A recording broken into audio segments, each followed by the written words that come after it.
I've been approached a few times recently about how did we do our business in the Philippines, how did we set up a call center. I know a lot of people are looking at working remotely, looking at set up a business in the country, looking at opportunities in the Philippines. So this video will actually go through what we did. While working out in the Middle East, my work had run over by a period of time. So with our extra budget, we actually decided that we would build an office back home at our place in Cebu. This apartment on the right hand side is our actual apartment we live in, and just past that white gate is where we extended the building. We actually welded the gate to the end of the handrail to stop the kids getting in there while there's construction work going on. As you can see, it's not a big building. It's about 20 foot long, and it's probably about 4 to 6 foot wider than a shipping container. But this was our original base for the call center, and at the time we weren't sure what we were going to do with it, but we were going to have a good crack at starting our own business. As you can see, we're just enjoying our Christmas 2012 at our what would be our call center office. The thing was, another project came up for Qatar shortly afterwards, which was basically gave us the funding to start the business and progress it from a idea into something that at the time I had very little knowledge of, purely because I'm not from the call center industry. Was that a good or a bad thing? I would say it's a good thing, because my technology background is a lot more advanced than most people have in a call center. So where did we get our first PCs from? The fact was, we already had them from our old internet cafe. They weren't great machines. They were Korean cheapo stuff, which had seen better days, but there's enough to get us started. And one thing people forget about call centers, they don't need expensive equipment. You need good servers, but your actual PCs could be pretty much obsolete anywhere else, purely because they're only used as a telephone. It's a bit like people buying an expensive PC to use Skype. What is the point? The next natural progression was to start hiring some people in. I originally had 2 people start that were basically doing data entry and processing for me, and we then started looking at the call center, because everybody at the time, the buzzword was call center, and getting the data processing stuff was a lot harder, because obviously it's not dialect specific. What I mean is, where Indians, Pakistanis, etc. have a problem with pronunciation of the English language, which often irates customers, the opportunity with the Philippines is they don't have that issue. So that's what we did. We began with 3 people. It went up to 6, then it went down to 4, then it went up to 3. You know, it was going up and down all the time.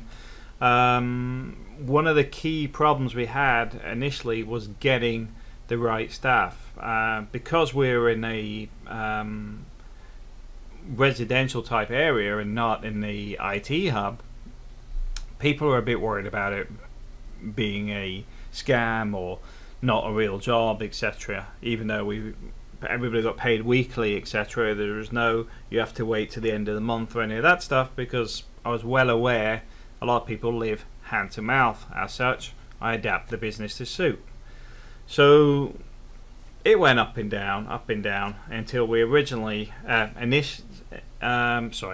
until we eventually started to get some good agents come through. Because what you start having is, you'll have one good agent sat between 2 new agents.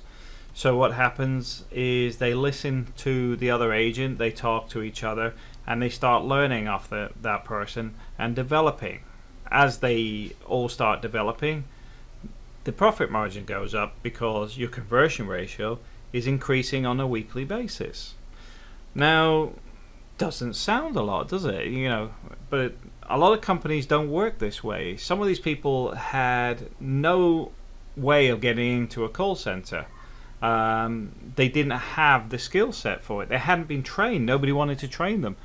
But now they had an opportunity to sit there as long as they want. Everyone had a basic pay, and then everything's commission on top of that. So you got some agents earning as much as 15,000-20,000 pesos a week. Other ones hitting bare minimum, but at the same time, every week they're progressing. To the point, I remember a couple of our trainees come in, and they initially struggled, but within 2 weeks they progressed into being hardcore telesales agents, and they also now work at other call centers, because the fact is everybody that was at BPO 24 hour, their skill sets had improved to the point they could work anywhere, because we basically taught people to sell. Right? So what made our call center different? Well, the first thing is we don't work on hours. I hate working on hours, I'll be honest with you myself, purely because I know how much stuff I can do in a specific time period, and it can be as much as 4 times as much as the average other person. So timescales to me are based on performance. So the first thing for me was, if you hit your quota, you could go to sleep, go home, go for a beer.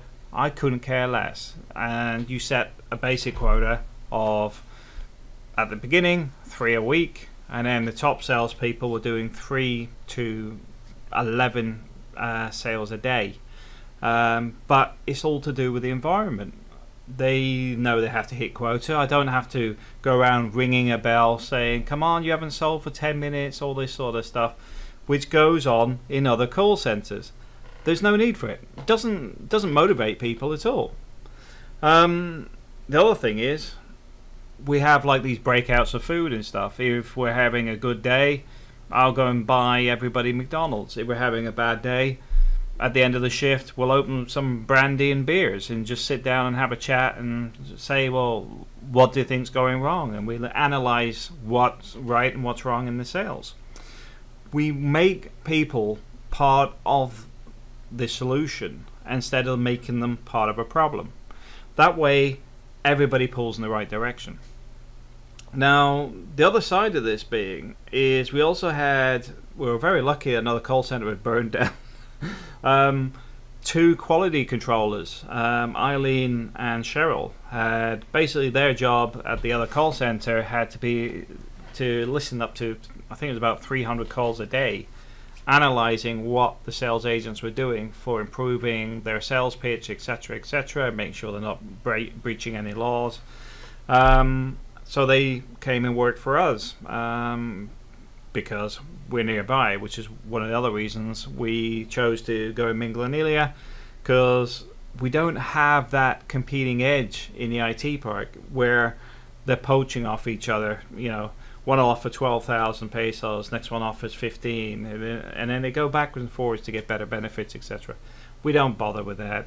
People come to us because we're nearby. If you perform well, you get paid well. It's as simple as that. It can't get any more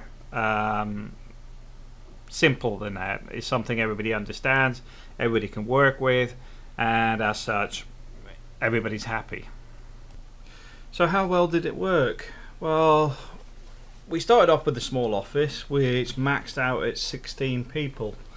We then rented a house opposite our building, and put another 10 units in the ground floor there, and within 2 weeks we'd filled that.